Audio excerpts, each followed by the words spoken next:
Alright, so this is going to be a review for Dragonlance.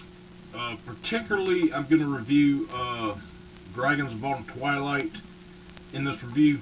I won't really give a lot of detail to it, but I'll just talk about it as kind of an introduction to the series. The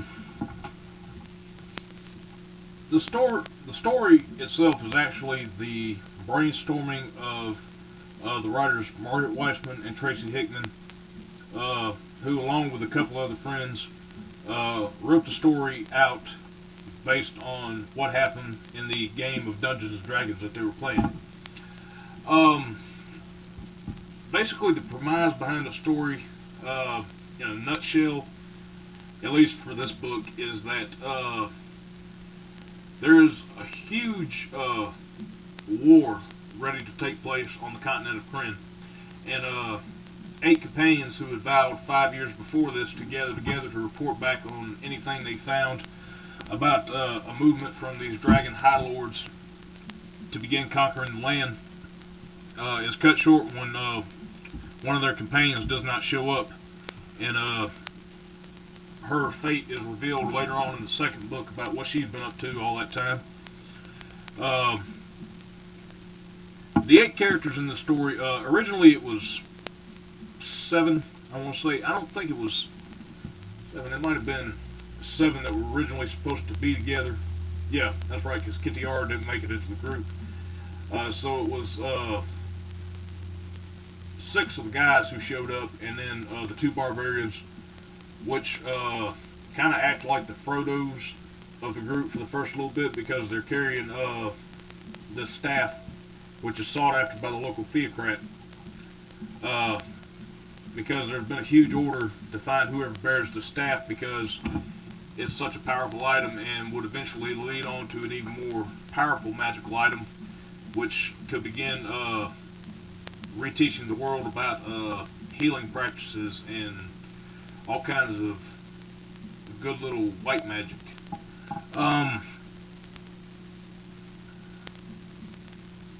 Let's see what I'll talk about the characters. The Frodos, Gold Moon, and Riverwind are 2 barbarians that kind of meet up with a group out of circumstance, and eventually they're forced to work together to flee the monsters that are chasing, or that were sent to chase them. And basically, the first half of the book operates like the chase from the Lord of the Rings. Which, ironically, at the same time, the original trilogy is, or I'm going to say at least the first book is probably, first half of the book maybe, is hugely influenced by the first half of the Fellowship of the Ring. Now, while it doesn't take word for word and action for action into the story, it does actually have a heavy influence by it. To picture the story, picture the first part of Tolkien's novel, but told with a 1960s Batman campiness. There's a lot of humor in the story and a lot of well-developed characters among the 8.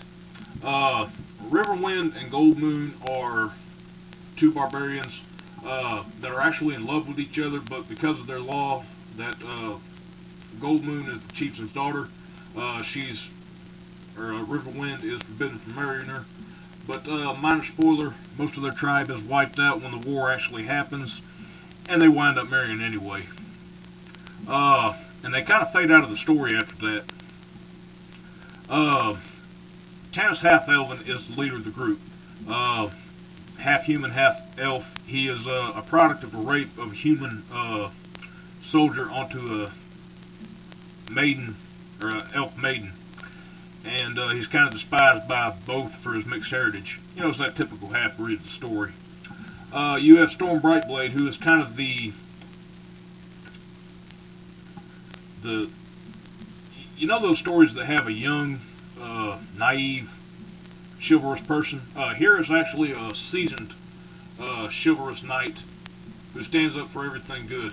The Knights of Solamnia in this story are hugely despised because of the disgrace which a knight by the name of Lord Soth committed, which is a long story there, but basically he brought about this event called the Cataclysm, which devastated Kryn centuries before, And because of this man's actions, a lot of the knights are looked upon, and Storm is actually one of very few knights who would actually wear his armor out in the open. You have the twins in this story, Caramon and Raceland. Caramon is kind of like the Hulk of this story, but he's a gentle giant. He's also a bit of an idiot at times, though he does have his moments of intelligence, and he's good. Raceland is his complete opposite, and he kind of acts like Gollum in his story. He's very sickly, and his magic is sort of his precious.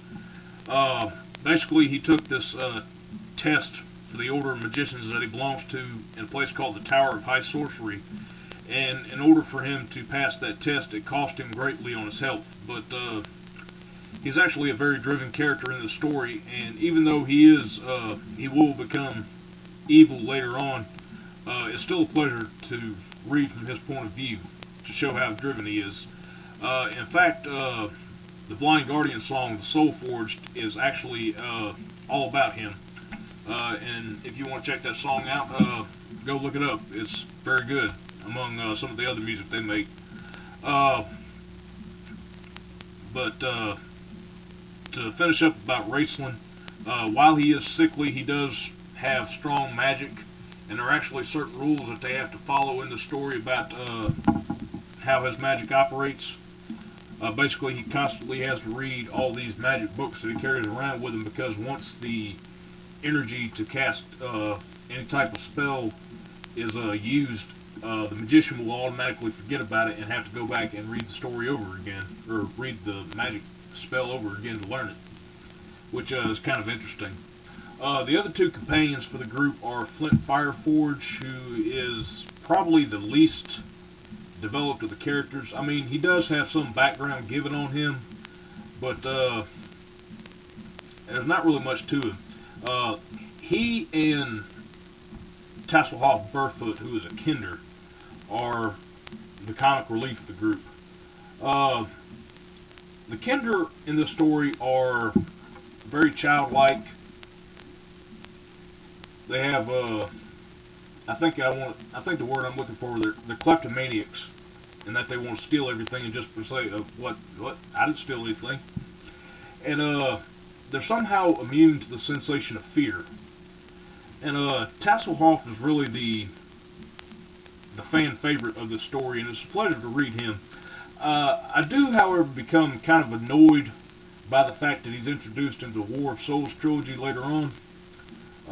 Particularly because of the fact that, minor spoiler, he is killed at the end of one of the later books and is brought back in.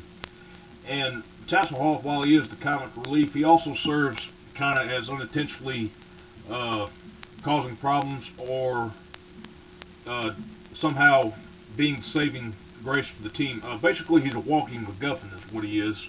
But he's still a fun character. We also get introduced to a lot more mythology in this story, and it's heavily influenced by everything. You have ogres, goblins, orcs, dwarves, gnomes, kinder, centaurs, skeletal wraiths, unicorns, and of course the dragons, which are treated as a myth, but their return actually heralds the coming of the evil goddess Takesis back into the world, and she kind of operates as the Sauron of the story.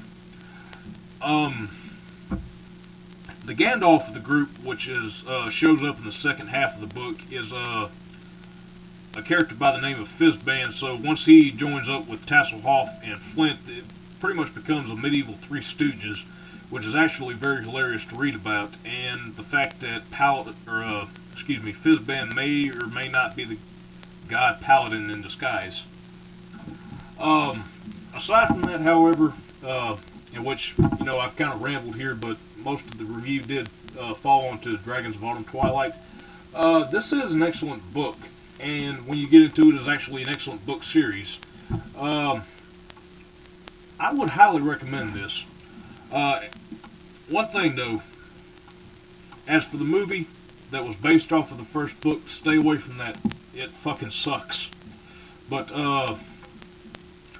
I highly recommend this book if you're looking to get into fantasy. And after you get finished reading, read some, read the other two books in the trilogy, and that may help you decide whether or not you want to continue on with